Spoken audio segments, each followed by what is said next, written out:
मेहनत जोर से किए करेंगे। आप सभी को चेहरों पे स्माइल हमेशा दिया करेंगे। रब से हम यही दुआ करेंगे आप सब के घरों में सब खुशहाल रहेंगे।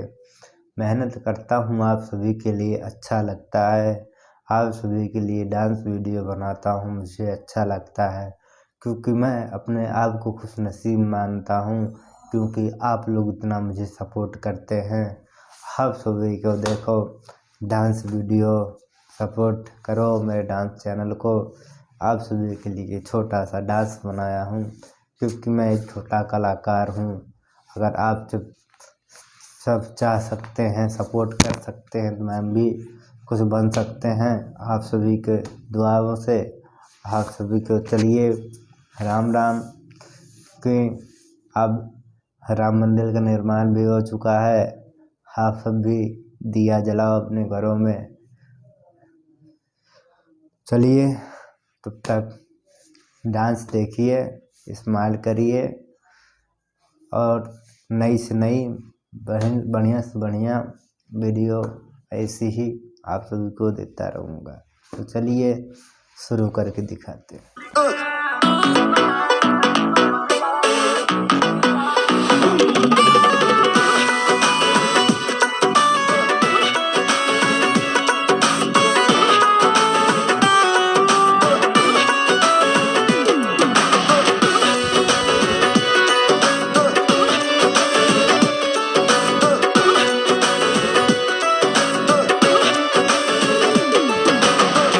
हो दुजिया के चाह लागेलू, सजलू तो रूप के दुकान लागेलू।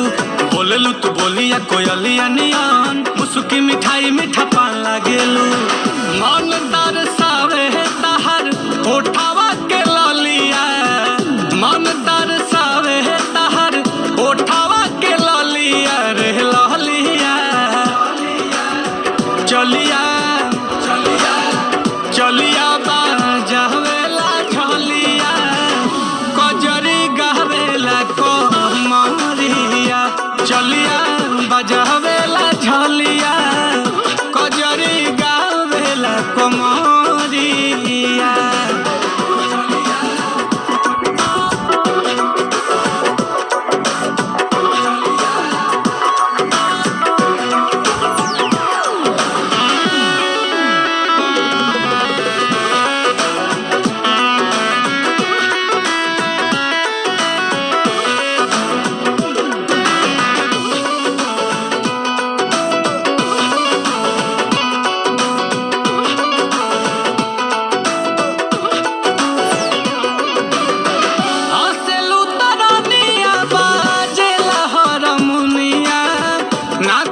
मजाक करे तोहरो नथुनिया,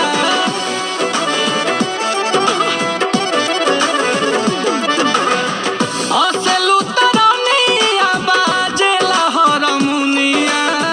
नाक से मजाक करे नाक के नथुनिया, सातो सार गम भरे पाँव के पायलिया, सातो सार गम भरे पाँव के पायलिया पायलिया। चलिया चलिया चलिया बाजावेला झलिया, कजरी गावेला कोमरिया। चलिया बजावेला झलिया, ठुमका मारेला कोमरिया।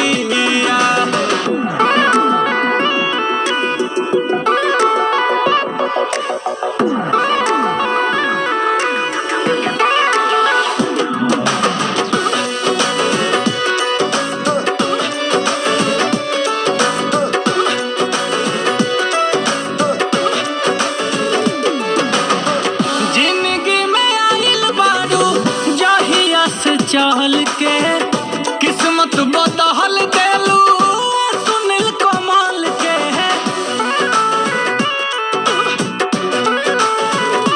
हो जिंदगी में आइल बारू जहिया से चल के, किस्मत बदहल देलू सुनील कमाल के।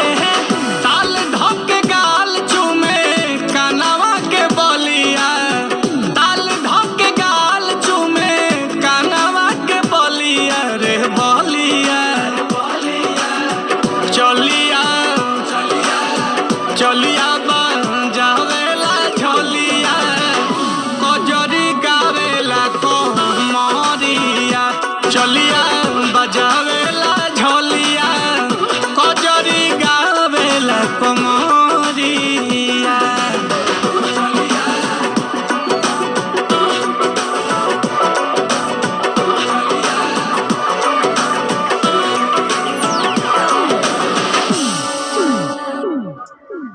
तो आशा करते हैं आप सभी को मेरी डांस वीडियो अच्छी लगी होगी तो लाइक करें, फॉलो करें, कमेंट करें अच्छा और मुझको सपोर्ट भी करें। आप सभी के लिए ऐसे वीडियो लाता रहूँगा और बनाता भी रहूँगा, देता रहूँगा, आप सबके बीच में पेश करता रहूँगा। तो चलिए फिर किसी नए वीडियो के साथ, डांस वीडियो के साथ मिलेंगे आप सबको। तब तक ले जय भीम, नमो बुद्धाय।